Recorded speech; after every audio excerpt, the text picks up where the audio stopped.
Hola, I'm Leeny Del Seamonds, and I'd like to share a true family story.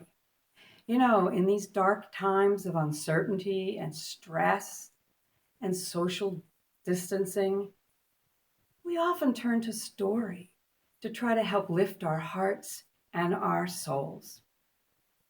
Until recently, I truly believed that the correct nickname for rear end was pronounced Bohine, not behind. That's because my Cuban dad, Del, always used the word Bohine when he was talking about his rear end, which was frequently, I might add. He loved talking about his Bohine. He had an expression that went like this: Ay caramba, I'm so busy, I don't have time to scratch my Bohine. He said that all the time. So my mother, my sister, and I, we never paid attention to it. But my oldest son, David, he did once. When David was 4 years old, he and his brand new baby brother, Danny, went with my husband and I down into Clearwater, Florida, where my folks, Del and Lorraine, lived, in one of those 55 plus close knit communities. Well, the first day after we had left, we got to go away for a few days by ourselves. In the kitchen was David, and he was standing next to his Poppy. Poppy. That's what he called my dad. When who comes over but Ted Chester, one of the neighbors. He comes in and he says, "Hey, Del, how you doing? How you making out with the kids, huh? You like changing those poopy diapers, huh?" And David heard Poppy say, "Oh, thank you, Ted, for coming. No, we're doing well. Lorraine is loving being with the baby. He's so cute. And David here, he's such a big help. But I gotta tell you, Ted, ay caramba, I'm so busy, I don't have time to scratch my behind." The next day, the telephone rang. Oh, it was Ruth White from around the corner checking on my folks. David again was standing next to Poppy when he heard him say, "Oh, Ruth, no, thanks for calling. We're doing really well." And the baby slept through the night, and Lorraine is having such a good time with the baby. And of course, David is a big help to me. But I gotta tell you, Ruth, ay caramba, I'm so busy, I don't have time to scratch my behind. The next day, Dell took David with him in the car. They were going to go to some stores and they were driving along. Now, on US 19 near Clearwater, Florida, if you drive that, you often get stopped at a red light and you could sit there for several minutes. At Curlew Road, boom, they got stopped. So the first minute, David was sitting there looking at the window, watching the cars go by. Oh, truck. Mm-hmm.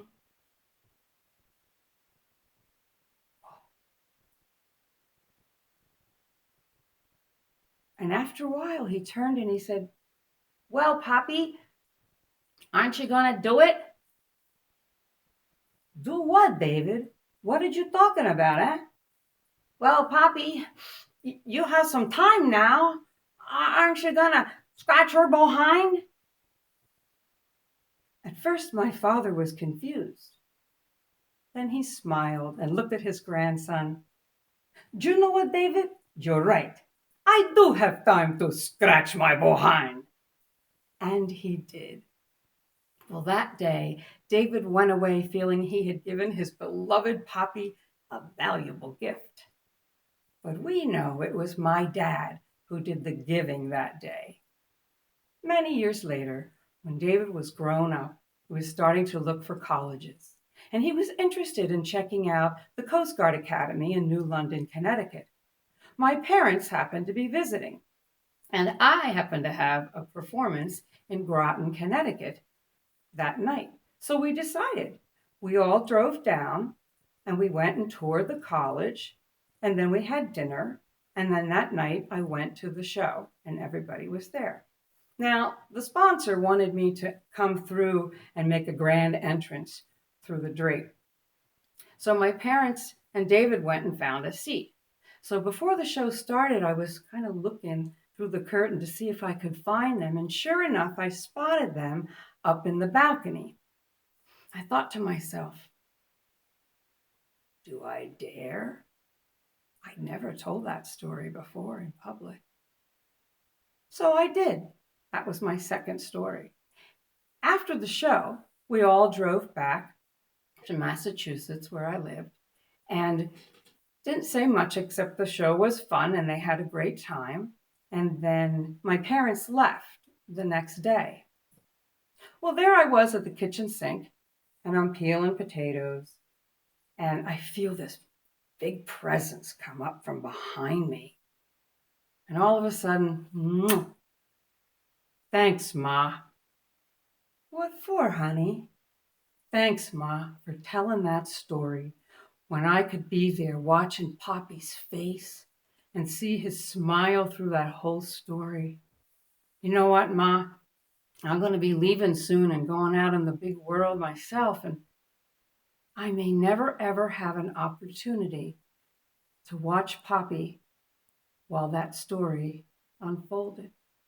He said, thanks. And I thought, man, oh man, that's the power of story. Now, I'd like to invite you through this time to relax, keep busy, watch stories, tell stories, but don't forget to take the time to scratch your Bohine. And whatever you do, don't touch your face. Hasta luego.